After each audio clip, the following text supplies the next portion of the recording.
Quadrangle defense ng Barangay Ginebra, effective para talunin ang San Miguel Beer. At bench player ng Barangay Ginebra, susi sa panalo ng Barangay Ginebra. Pero bago mabalitang yan, pakisubscribe naman po aking YouTube channel, Ronda Toda. Magandang buenamano para sa Barangay Ginebra na nakauna sila ng panalo kontra sa San Miguel Beer sa kanilang Best of 7 series ng semifinal round PBA All Philippine Cup. Kung may triangle offense ang Barangay Ginebra, ay meron din naman silang quadrangle defense. Ito ang bagong strategy ngayon ni Coach Tim Cone para talunin ang San Miguel Beer. At talagang effective na effective at kitang-kita kagabi na talagang hindi nakaporman San Miguel Beer dahil sa matinding depensa na nilatag ng Barangay Ginebra. Kahit saan magpunta San Miguel Beer, talagang binabantay talaga ng Barangay Ginebra. Especially si Junmar Pardo na talagang off night kagabi. Talagang hirap na hirap si Junmar Pardo na gumawa ng puntos at mga crucial error pa yung nagagawa ni Junmar. Talagang sira yung laro ni Junmar Pardo dahil sa matinding quadrangle defense na ginawa sa kanya. At dito pa tayo sa isa pa nating balita.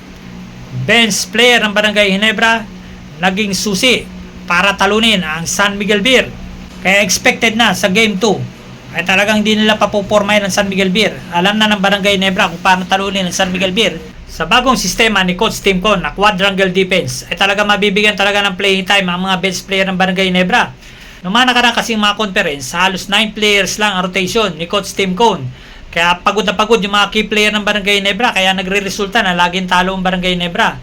Pero sa bagong sistema ni Coach Tim Cone na quadrangle defense ay mabibigyan ng playing time ang mga bench player. Kailangan silang mabigyan ng playing time para hindi mapagod ang mga players ng Barangay Ginebra.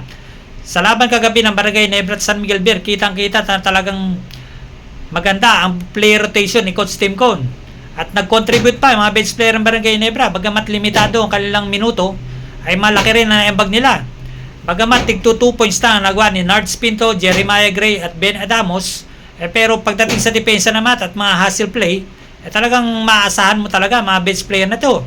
Kaya yan, magandang sistema ni Coach Tim Cone ngayon. Mabuti na lang at maganda yung strategy na ginawa nila. Dahil power house sa San Miguel Beer, talagang unang-una pa lang, bago magsimula ang kanilang Best of 7 series ng semifinal round, ay talagang diyado ang Barangay Ginebra.